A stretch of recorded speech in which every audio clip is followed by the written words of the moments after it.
Some people may have bought a new outfit for doing a speaking gig like this. I went and rented this beautiful guitar for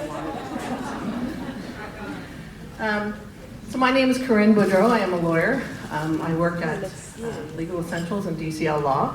And what I'm going to be talking about today in Claiming My Space is how music helps fuel my creativity as a lawyer. So, someone's flipping the slides here. Caitlin? All right, awesome. So, I have been a lawyer since 2002, and the picture you're going to see in a moment is of me, baby lawyer Corinne, the day I got called to the bar in 2002. And I'm wearing the robe for the only time that I ever actually wore it, because I'm a corporate lawyer, so I don't go to court.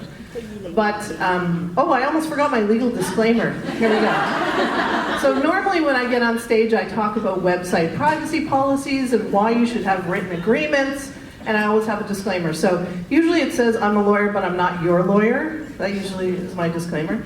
Today I'm just disclaiming the fact that this is not legal advice. Good luck finding any legal advice in this presentation.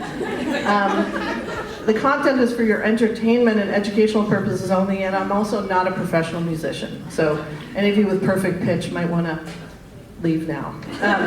So that's my disclaimer. So anyway, I started my career at a big law firm. This is baby lawyer Corinne, June 2002, at the beginning of my career. And I had the privilege of being at a great law firm, had lots of great clients, learned from some really spectacular lawyers. But about 7 or 8 years into it, I hit a wall, which I now call my soul-sucking situation. And I'm sure some of you may have happened to you as well, if you're entrepreneurs. I see some entrepreneurs in the room. And it really took me a while to process what had happened. But anyway, a couple of years after that situation, I managed to put it into a song, and it's called Soul-Sucking Situation. And Caitlin, don't worry, all of these songs are originals, so you don't need to pay any SOCAN fees. So here we go. Soul-Sucking Situation.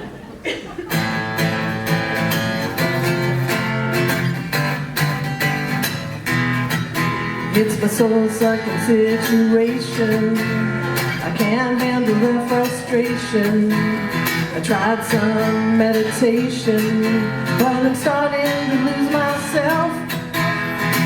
I got a package of benefits, but what about all the costs? I'm reaching for the ceiling, but my soul is getting lost.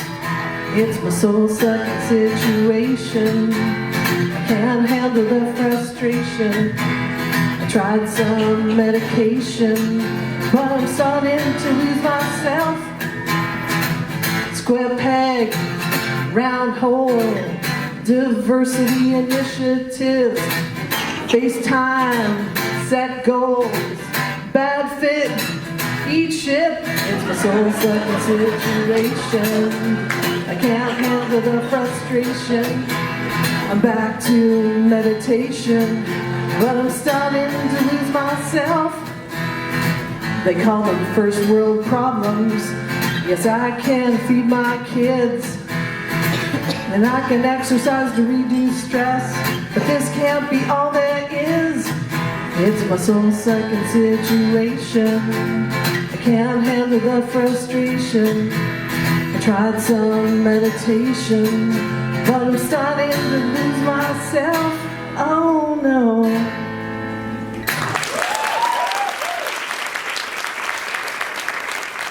So that's my soul-sucking situation song. And I actually, can someone move the slide to the next? Okay, awesome. So I actually use that song when I teach small business owners about law. When we talk about copyright, I'm like, well, here's a song I wrote. So the next chapter of my legal journey is, do you want to flip the slide there again? Sorry. Hanging a shingle. So after my soul-sucking situation, I had to decide, what am I going to do next? And I wanted to start my own law firm. And luckily enough, I had a clean slate. So if you've ever started a job, if you're bringing old clients in, sometimes you have to go with what you were doing before. But I had a clean slate, so I said, I'm going to start my own firm. And one of the things I wanted to do was talk to small business owners in a different way. So I was actually hanging out at Masqua. I took the summer off, hanging out at Masqua, watching my kids paddle and swim, and I was sitting next to my friend Rini, who was writing a book. And she was actually sketching out all the characters for her book. And I thought, you know what, if I come up with a character and start talking about this character Karen in my newsletter, then I won't have to worry as much about client confidentiality. So when people actually got quite attached to Karen, Karen got in a car accident at some point. Some of you may have been on my newsletter list at that point. People were very concerned. Karen actually got invited to a St. FX alumni dinner by one of my clients. So I managed to make Karen quite real and managed to tell stories about legal issues in that. So, but during that summer, I also wrote this song called Go For A Swim. So this is Go For A Swim.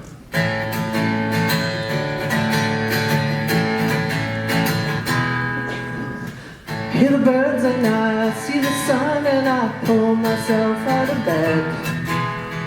So many chores and I have so many plans, but it's summer, let's go for a swim, let's go for a swim.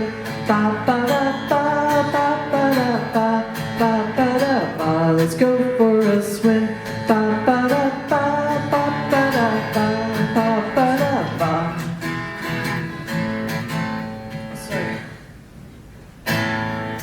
Pull on my suit and I jump in the car and I head straight for the lake. Sunscreen the kids and I cover their lids and I stop to feel the sun bake. Let's go for a swim. Ba ba da ba ba ba da ba ba ba da ba. Let's go for a swim. Ba ba da ba ba ba da ba ba ba da ba. To the bridge. Some people wait, but I'm not that staid, so I go to the end of the dock. Check my suit, but at this point it's moot, so I jump right over a rock and go for a swim. Ba ba da ba ba ba da ba ba ba da ba. Let's go for a swim. Ba ba da ba ba ba da ba ba ba da ba. Let's go for a swim. That was my Hanging with Shingle Karen newsletter. So going to the next chapter. Then I got a call from, I'm sure some of you know her, Nora Perry, business advisor at the Center for Women in Business, and she said, Corinne, I get all kinds of legal questions, we have these workplace education courses, can you put together an outline? Can we develop a course to teach small business owners? And I said, sure. I always say sure, and then of course you try to figure out how you're going to do that next. So then I had to use my creativity to come up with a 40-hour course curriculum for small business owners. But again, I really wanted to tell them not so much what I thought as a lawyer they needed to know. I wanted to get them the information that they thought they needed to know to run their businesses. So I started teaching business owners through workplace education. Next slide. After that, I started getting calls from people and realizing, hey, Corinne, this is actually bigger than this. So I took things online. I found my online guru, Amy Porterfield, who I talk about way too much. If any of you want to know anything about Amy, just ask me afterwards. But I took things online, and if you made an online course, you quickly come to realize this is not just me recording a couple of videos and uploading them. You have to learn about digital marketing and content creation and all this kind of stuff. So it's quite a deep dive. And going online is also a weird place. Have you guys ever experienced that? I mean, you get trolls and you do a Facebook Live and all of a sudden people make weird comments about all kinds of things. So what I quickly realized is living online and having an online course, it requires creativity, like this picture of a box of condoms that I used as part of my promo for protecting your business. But sometimes you also need to get away from it. So after my launch in June, I was like, man, I need to get offline. I need to see some trees. So luckily, my family and I went to Keji, and we were there for a week. And I was just feeling like, man, I need to get away from the online world. So then I decided to get up at 6 a.m., take a canoe, and go for a paddle. And when I came back, the song kind of came out of me. So this is my song, Early Morning Light, which is kind of about having an online business, but having to get away from it sometimes too.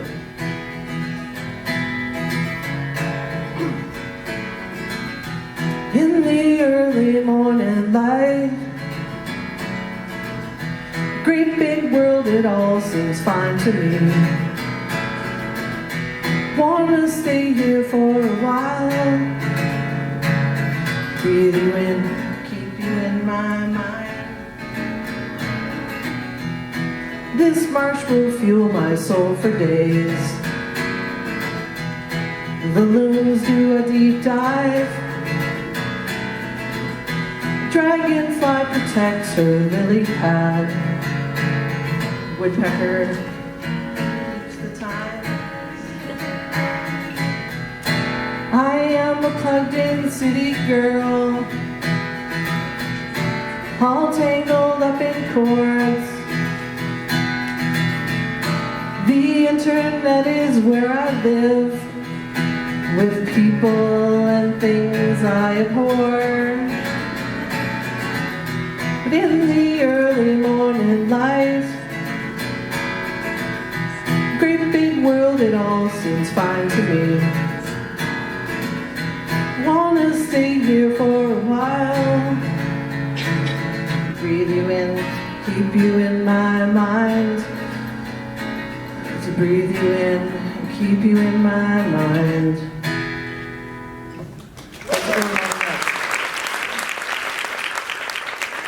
So I guess, and part of claiming my space and just my takeaway for you today is, I want to encourage all of you to find your source of creativity.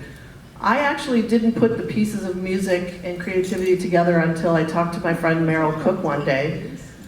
She does workshops for people with fiber arts and who do writing.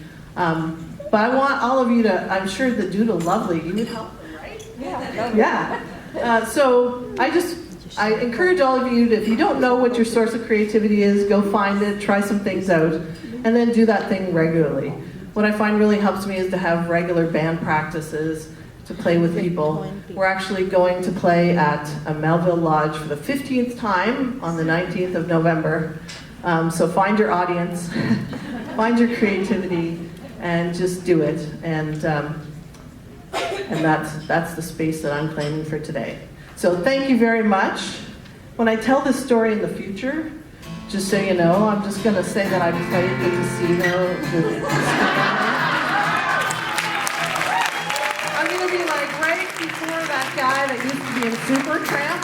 I played that.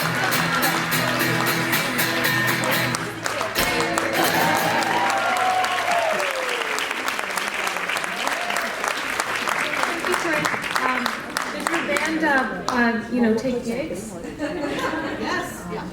Do you want to share the name of your band? Because it's Is this the Q&A now? yes. Yes. I'm starting. The Mother Pluckers. And we usually get paid in egg salad sandwiches and date squares. So, if you can make either one of those two things, we're there. Does anyone have any questions for Corinne? I'd like to know about that fabulous guitar. This is not my beach guitar. I actually, rented it from Long and McQuaid, but it's a Taylor. It's lovely. And I'm hoping after my next online launch that I'll be able to buy it. So that's my goal. But I do have a guitar that I'm very attached to that's like 30 years old, but it doesn't sound quite as good on this stage. It's been left out on a few picnic tables and bonfires. How did you find music? Corinne, have you always had music in your life and that's how you tied it into your creativity spot? My mother is here. There she is. So I have to thank her for making me practice piano when I didn't want to. You know, sometimes you do have to look back and say, thank you, Mom, for putting that timer on the kitchen stove. So I did take piano lessons as a kid. I think different periods of my life I kind of lost music. I actually learned to play the guitar at Acadia when someone left their guitar at my apartment. So I'm not a trained guitar player. I did take piano lessons.